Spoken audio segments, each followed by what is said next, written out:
Thanks, Mike. I couldn't have asked for anybody better to, I'm gonna set that there and hope it doesn't fall. I couldn't have asked for anybody better to introduce me. Mike and I first met in 1995, the fall of 95, at a Larkin football game when Mike was still working for the Elgin Courier and I was just starting out with the Herald. We were at Rich East or Rich South or something like that, covering a Larkin football game, and that's where Mike and I first met, and we've been friends basically ever since. First of all, before I say any more, I want to thank Jim Harrington and the Elgin Sports Hall of Fame Board of Directors. What a special night this has been, huh? Let's give the Elgin Sports Hall of Fame Board a good.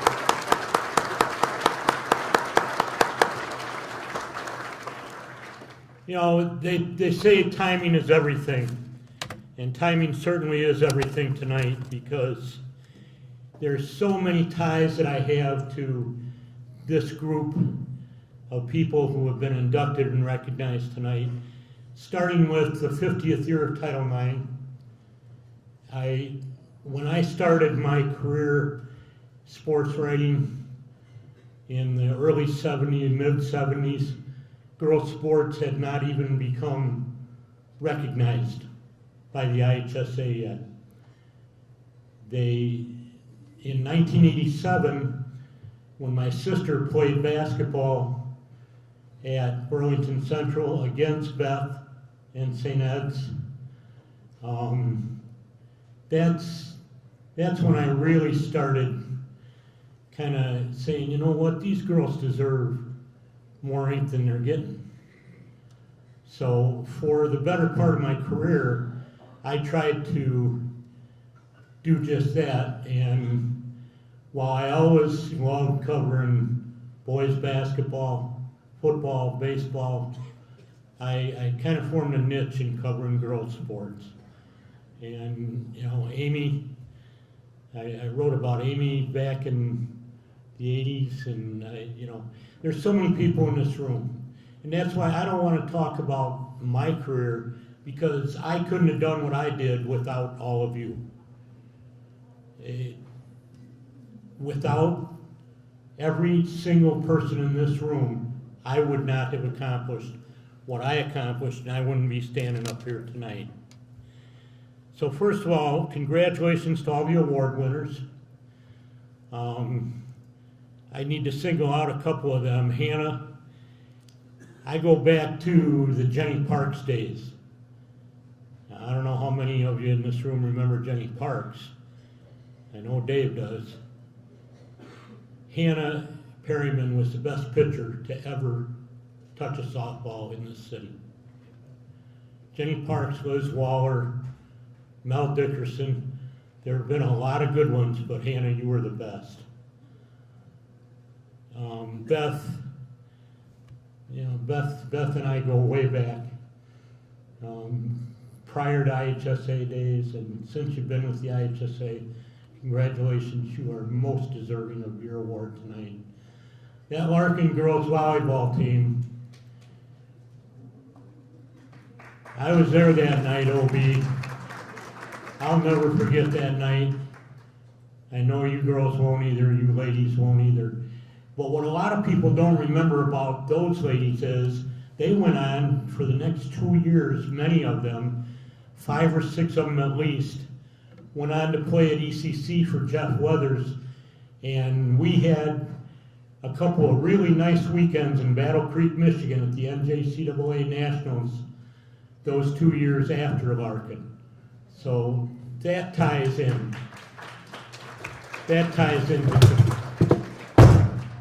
I told you. Oh well.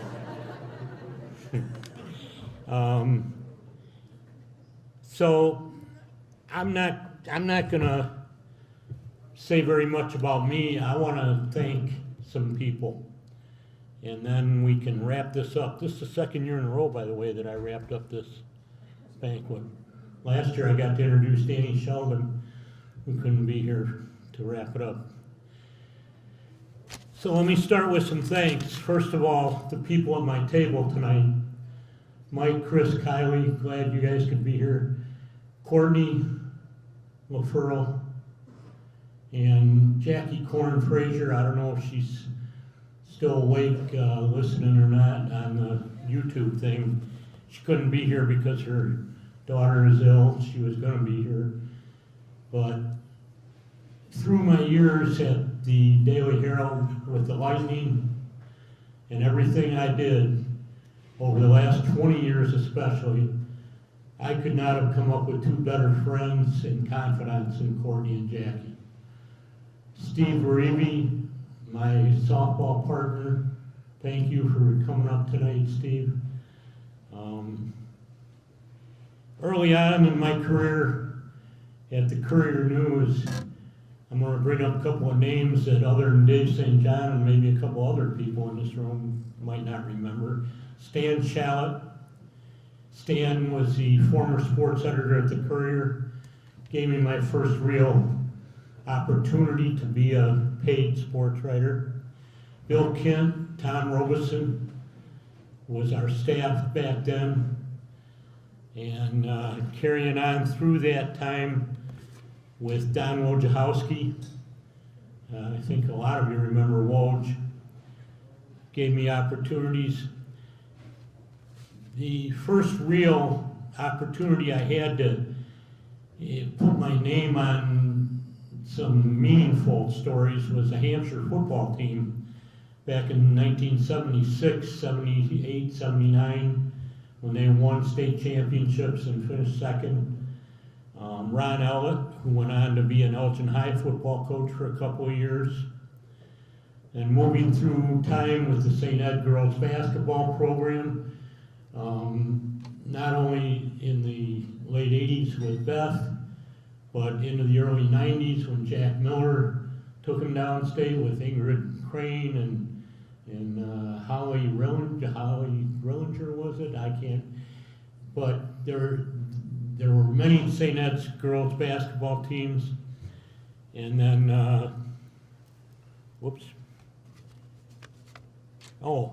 yeah, I had to make a couple notes as people were talking up here. I got to cover Chez's final game. Going back a little here in time. That 72-73 Elgin team I remember watching on TV.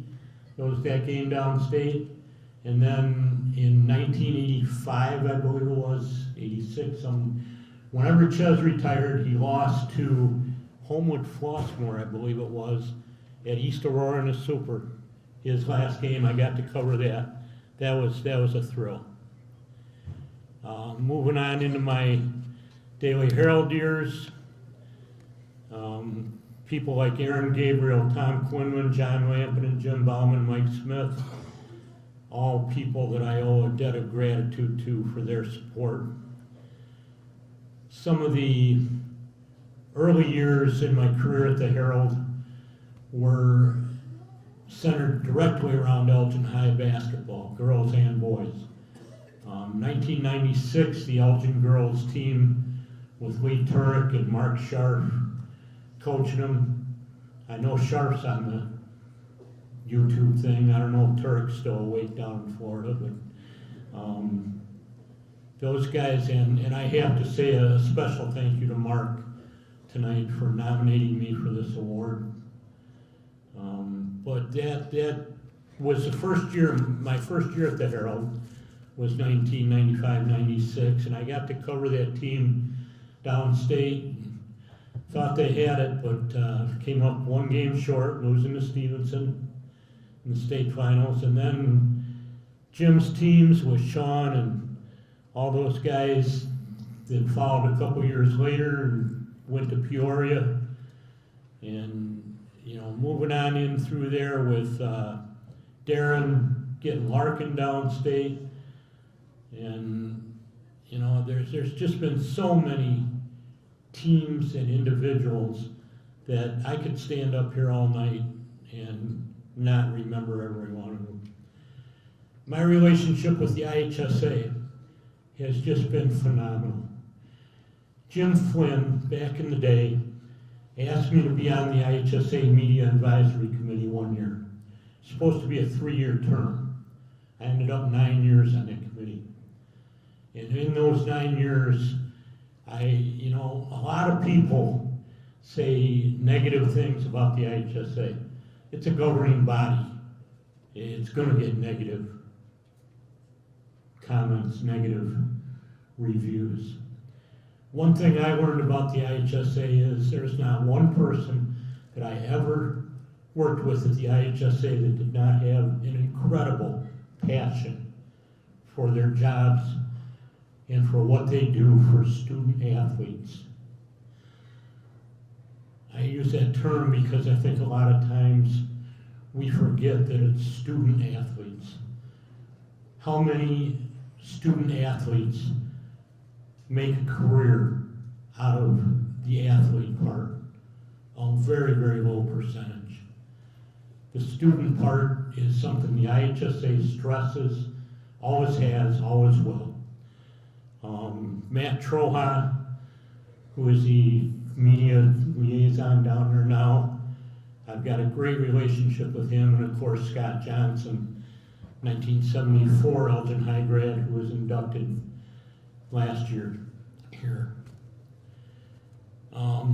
Finally, I can't walk away tonight without bringing up the Lightning softball. My job at the Daily Herald allowed me summers off. I was like, what am I going to do with these summers? So the first summer I had off, I remember I went to Nashville, Tennessee, and covered a AAU basketball tournament. Dick Storm, the AD at Dundee Crown for a long time, who was very instrumental in me receiving several of my awards previous to this one. His daughter played for Frank Matucci, the old Stevenson coach. And, I came away from that going, God, I don't want to spend my summers in a gym. It was 120 degrees in those gyms in Nashville. So Howie Bierman, who many of you might remember, was just kind of starting up the Elgin Heat. And he and Steve Cooper got the Elgin Heat going, and I had known Howie. Howie was a freshman at the Courier.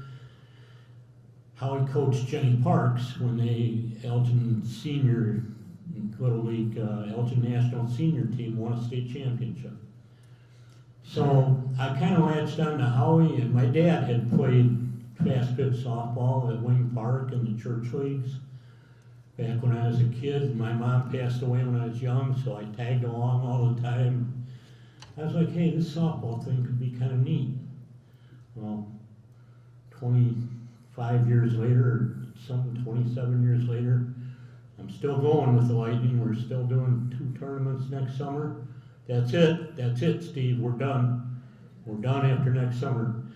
But the Lightning provided me with relationships like Mike is talking about. The relationships that I made through softball are second to none. The relationships that I made through my career are second to none. And to wrap things up on my career and the awards that I've won and the awards that I've been afforded, I cannot tell you how honored and humbled I am to be an inductee to the Elgin Sports Hall of Fame. It's been an incredible, incredible run. Many of you know that I'm planning to move to Florida here at the end of the month. I'm about done with winters here. So I just want to say thank you to everybody in this room, because as I said when I started out, I could not be standing here, I could not have done what I've done for over 40 years without all of you. Thank you very much.